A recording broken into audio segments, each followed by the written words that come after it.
Sí, me parece que de eso se trata, de ver por dónde revive la función cuestionadora que tiene el psicoanálisis desde sus inicios y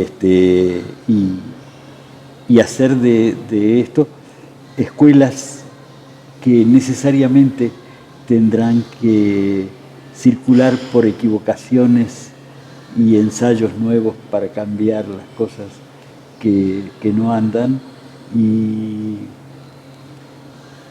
hacer de esto una búsqueda y no el relato de un encuentro que no es cierto. Las instituciones tienen una función que está ligada antes que ninguna otra cosa a supervivencia. Supervivencia. No sé. Pero no tienen quien supervise los recursos que ponen en juego para sobrevivir. Y habría que hacer algo que permita un cuestionamiento más o menos sistemático que no deje que se pierda de vista el objetivo que le da sentido a la institución, ¿no? Que es la búsqueda de una salud mental posible y que en los tiempos que corren lo que le quede de vida al planeta va a tener que ser grupal, no va a haber posibilidades de hacer ninguna otra cosa que trascienda que no sea eso. Entonces, ahora tú como creadora, fundante de Ludens, Clínica de Orientación Psicoanalítica, justamente ese me parece que sea como el enlace, Alberto, de tú que tienes una historia grande del trabajo, tú que inicias un deseo de hacer el psicoanálisis. Sí, justo trataba de ligarlo con esto que hace referencia a la visita de Rudinescu. Rudinescu coincide contigo respecto de esta visión agónica de lo que ha sido el psicoanálisis. Ella también lo ve en este momento como no solo al psicoanálisis, sino a otros movimientos de emancipación del hombre, digamos, lo ve como si estuvieran en este momento en una profunda crisis y estuvieran hablando de un declive. Entre otras cosas, dice, porque el psicoanálisis no ha sido capaz de pensar lo social. Y precisamente, ¿no? En este psicoanálisis no oficial está el trabajo de grupos. El trabajo de Rogelio y mío siempre ha estado más ligado a lo social, que a esta clínica del 1 a 1 en privado, que ahora a lo más que se llega a definir la llaman entre varios. ¿Qué opinarías tú al respecto de esto? No lo conozco al término, pero es interesante. Lo primero que se me ocurre es algo que hizo al psicoanálisis grupal desde la perspectiva norteamericana de los años 50, 60, que es el psicoanálisis en grupo, que es una perspectiva que pareciera que tiene que ver con algo así como un baño en un vapor de un club. Cada quien se baña a uno mismo, pero están todos haciendo lo mismo. Y si eso fuera para empezar, no está mal, me parece que estaría bien. Así empezó. Los norteamericanos que tenían contacto con México en aquellas épocas, yo no los conocí. O sea, un psicoanálisis que es algo así como una confesión en una situación social compartida.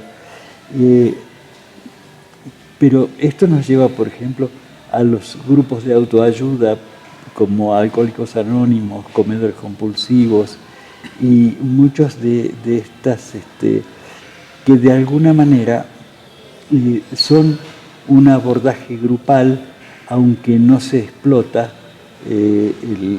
la interacción del que ver de los inconscientes y el deseo que circula y determina las salidas falsas que vienen a criticarse para no hacerlo más. Digo porque pensaba, aparte de Alcohólicos Anónimos, Drogadictos Anónimos, no quedan muchas cosas que uno diga, ahí se está haciendo algo grupal, ¿no? Sí, justo es una de las cosas que nosotros hemos venido viendo, señalando en nuestras intervenciones en distintos lugares, que trátese de la problemática que sea en México, parece que con lo único que contamos es con la terapia de los 12 pasos. Sí. Eso en el mejor de los casos, porque si hablamos, por ejemplo, de situaciones, por ejemplo, de los niños, de la infancia, cuántas instituciones asilares conocemos, milenarias prácticamente, y no han podido construir un método de trabajo grupal. Cuando tienes ahí a la población con la que se podría trabajar excelentemente. Entonces sí, creo que sí hay una necesidad bien importante de renovarse, ¿no? De dialogar para recuperar experiencias ricas, que costó muchísimo. Tú nos contabas al principio, ahora emotivamente cuando nos encontramos por la mañana, ¿no? Sí. Este costo emocional de dejar un país como fue Argentina en los 70s, llegar a México con esa maleta llena de objetos tan ricos, ¿no? Riquísimos, traerla a México, más que de objetos, creo que podríamos decir una maleta llena de semillas, ¿no? Sembrarlas aquí en México, hablabas del jardín de Freud, de sus flores, y que las estemos dejando secar. Me parece que esto es lo terrible. Me encanta la lectura poética tuya, y es lo que yo decía que no veo que haya, y que es esperanza, ¿no? Y también en esa charla previa yo decía que una persona que yo aprecio mucho sí tiene esa esperanza, y me lo dicen las cosas que voy leyendo de su producción, que es Ana María Fernández en Buenos Aires y en Argentina, y con la vigencia que tiene en toda Latinoamérica, en la lengua española y castellana. Pero yo diría que en el campo de la enseñanza de las posibilidades, el pensamiento de Silvia Radosh aquí en México es muy, muy importante, a partir de una perspectiva que ella alienta, y es el aprendizaje haciendo y poniendo en práctica la tarea misma de que el hacer determine la vigencia del pensamiento que lo trajo. Creo que la manera en la que se supervisa aquí en México y en Buenos Aires también, tiene una versión de la pobreza en un diálogo que yo jugando digo, o haciendo una caricatura, y entonces él me dijo, y entonces yo le dije, y entonces él me dijo, y entonces él, yo le dije y él me dijo. Anecdotario. Sí, pero en algo así como si fuera una laboriosa confesión de cosas que están lejos del el modo de implicarse en un camino recorrido juntos, y entonces el practicante es un cronista de un diálogo vacío de sentido y de efectos que pudieran llegar a ser terapéuticos realmente, ¿no? Entonces, y cuando uno hace, yo le dije y él me dijo, se pierde la posibilidad de ver al grupo como esa entidad donde repercuten lo que alguien dijo o dejó de decir. Y creo que la manera en la que Silvia trabaja estas quehaceres de la aplicación de la grupalidad como una herramienta de cambio se aleja totalmente de esta crónica que se fomenta a veces en las instituciones. Lo veo yo con alguna frecuencia. Y el interrogar al supervisando acerca de qué le pasa a él cuando dice o deja de decir y escucha o deja de escuchar lo que le dicen, se construye un análisis de la interacción que cura en sí.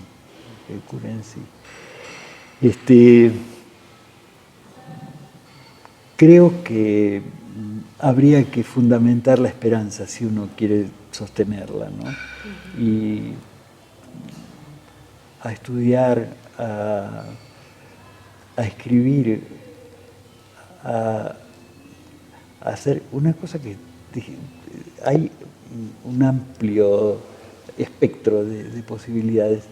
Pensaba en el psicodrama psicoanalítico y pensaba, dije que había soñado con Reich para venir para acá con ustedes. Sí.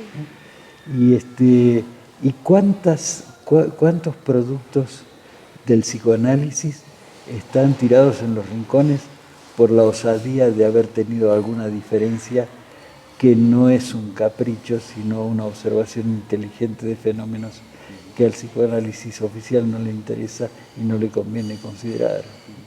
Con dos gentes con las que estoy trabajando, una es la doctora Claudia Martínez y el otro es un viejo hermano mío que se llama Daniel Kuznir, que trabajamos los tres juntos con la obesidad mórbida y la diabetes y la tragedia médica que significa eso.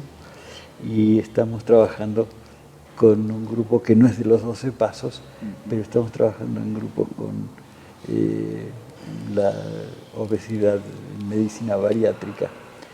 Entonces, sí, hay algo grupal que se puede hacer y seguir haciendo. No, es que justo, creo que ahí podemos subrayar, ¿no? Es que justo estas problemáticas, estas emergencias, requieren de estos abordajes. No tenemos que estar en los abordajes que por supuesto los grupos de autoayuda como 12 Pasos tienen su virtud y han hecho su gran aportación por años, dado que no hemos querido hacer uso de esta otra caja de herramientas que representa el trabajo grupal. Y aquí habría que poner el acento, ¿no? Yo no veo instrumento más adecuado para el trabajo con estas nuevas emergencias, las obesidades, las anorexias, que no me gusta mucho hablar de anorexias porque creo incluso que los psicoanalistas tienen una fascinación para hablar de la anorexia, ¿no?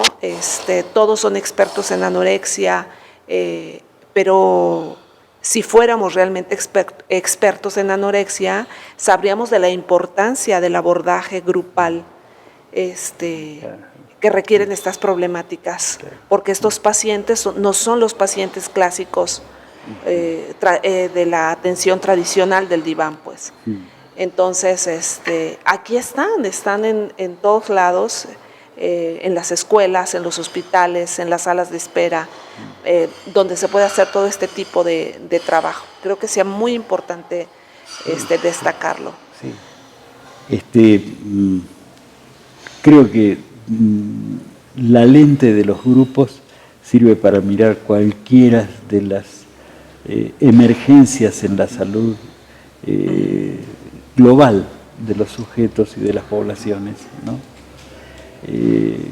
Esto de los grupos de niños, dónde, cómo, cuándo, quién tiene, hay pocos.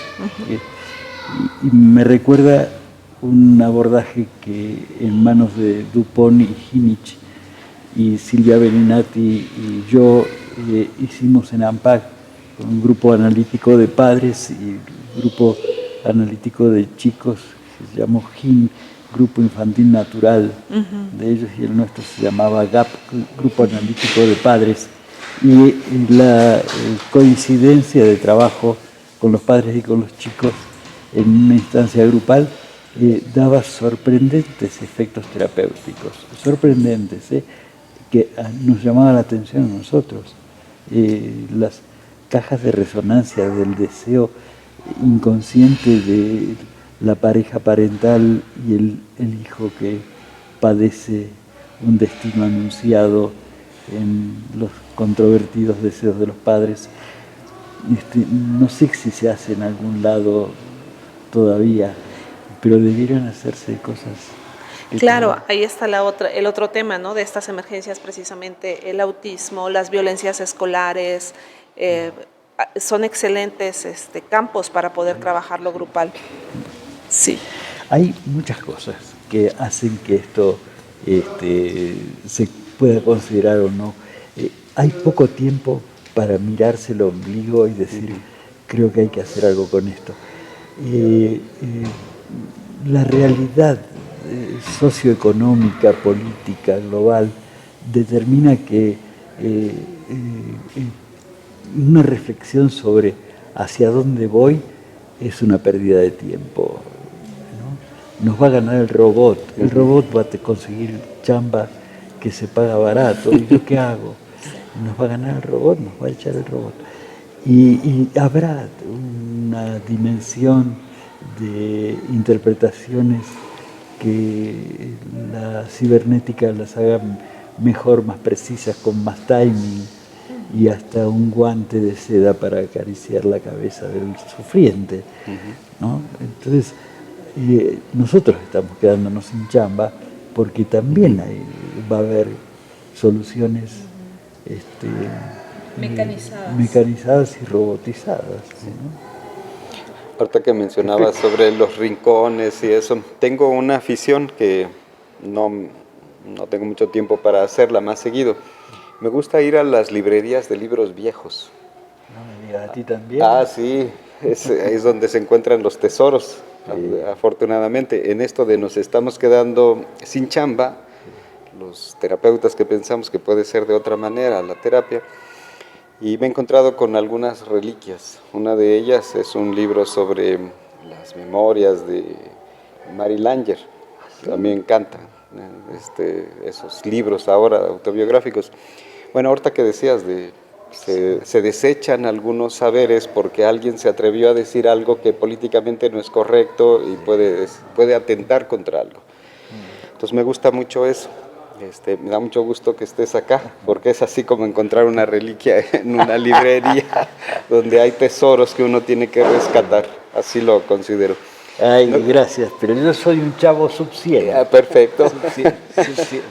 No quisiera que se acabara el tiempo, quiero platicar cómo fue que te conocí. Lo narré en aquella ocasión cuando supervisabas, pero lo quiero recordar. Ajá. Efren Milanese pidió, dentro del proyecto que él había ganado en la Unión Europea para las organizaciones, que encontráramos un supervisor para el equipo de trabajo, porque era parte de la estructura, era necesario. Bueno, entonces yo iba a análisis y le pedí a mi analista que si él sabía de alguien, porque yo estaba un poco desconectado de ese mundo.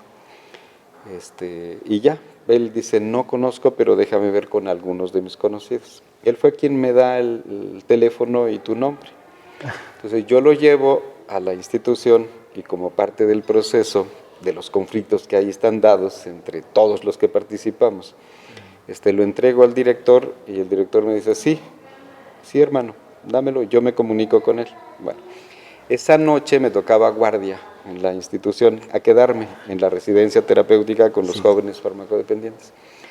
Entonces al final yo revisaba que ellos hacían el aseo de la casa y veo que el teléfono y tu nombre en el papelito que le había dado estaba tirado en la basura. Entonces yo dije, ¿qué será eso? Entonces lo tomé nuevamente, lo agarré. No te llamó por interferencia de otra persona. Fuimos con otras personas que fuimos 3 sesiones y ellos lo que hicieron fue un diagnóstico del tipo de grupo esquizoparanoide que éramos como equipo de trabajo. Pero diagnosticaba bien ese hombre, ¿eh? Sí, diagnosticaba muy bien, eran 2, que éramos eso. Bueno, entonces el caso es que pues se hizo el diagnóstico, pero no se trabajó la supervisión, que era un acompañamiento continuo, por lo menos una vez a la semana. Bueno, eso se analizó, cuando vino Efrem, se narró todo esto que dijo, ya manejó la situación y me dijo, Efrem, ¿puedes conseguir nuevamente el teléfono? Yo lo traía en mi cartera, le digo, sí, aquí está, yo lo recogí del bote de la basura. Dice, vuélveselo a dar al director y que llame. Bueno, es así como después él te llama y ya continuamos la historia de aquellos infiernos los lunes a mediodía que teníamos que vivir, ¿no? Lo definiste perfectamente, es la institución de lo imposible, pero creo que el psicoanálisis se ocupa de eso justamente, o sea, no de las cosas en donde se puede sacar una receta, donde se puede elaborar una fórmula, o donde se puede construir un consejo que se dé a los demás como si fuera una propuesta de desarrollo humano. No es así, ¿no? Entonces yo me siento muy gratamente complacido platicar por acá contigo, que te haya encontrado, y yo espero que no sea ni la primera ni la última, para poder rescatar muchas de la historia que tú tienes, ¿no? Y en cuanto podamos participar en cosas juntos, yo encantadísimo. Agradezco muchísimo todo esto y de verdad es para mí, por un lado, una sorpresiva recomposición de olvidos desordenados. Y por el otro, créanme que es altamente terapéutico para mí como maestro, para empujar de vuelta lo que tenga que dar Legrac y otras escuelas que tienen que aparecer, porque esto creo que funciona a partir de tosudez y esperanza también. Pues en ese sentido, qué bueno que estés por acá. Hay muchas problemáticas en México que tenemos que abordar de esa manera. No se opone el psicoanálisis tradicional privado al trabajo grupal, pero precisamente porque no se opone, estas dos maneras, estos 2 enfoques no se pueden ignorar. Creo que estamos obligados a conocer de ambos y adecuarnos a su aplicación dependiendo de las circunstancias y la problemática. Yo siempre invito a que hay que salir del consultorio y hay que dejar un poco el diván. Afuera están las realidades demandando nuestro trabajo. Me parece una buena propuesta y que hay que tratar de fundamentarla en los congresos y propiciar el entusiasmo de jóvenes que están buscando algo nuevo que hacer. Y esto siempre es nuevo cuando se hace. El psicoanálisis siempre es nuevo cuando se hace. Siempre es nuevo cuando se hace, así es. Ese es un excelente eslogan. El psicoanálisis siempre es nuevo cuando se hace. Bueno, Alberto, muchísimo gusto en encontrarte por acá. Insisto, ojalá no sea la la última vez. Quisiera que pudiéramos encontrarnos Sí. profesionalmente, y me sumo así a dos voces hasta que se haga un coro. Bueno. Y que revolucionemos el psicoanálisis. Empecemos. Tú eres un Sí. revolucionario de eso acá. Ojalá que sí. Y les agradezco infinitamente esta oportunidad de encontrarme con estos olvidos y que ustedes me lo ordenen. No. Ordenar los olvidos, dijo Alberto Siniego esta mañana. Gracias, hasta pronto.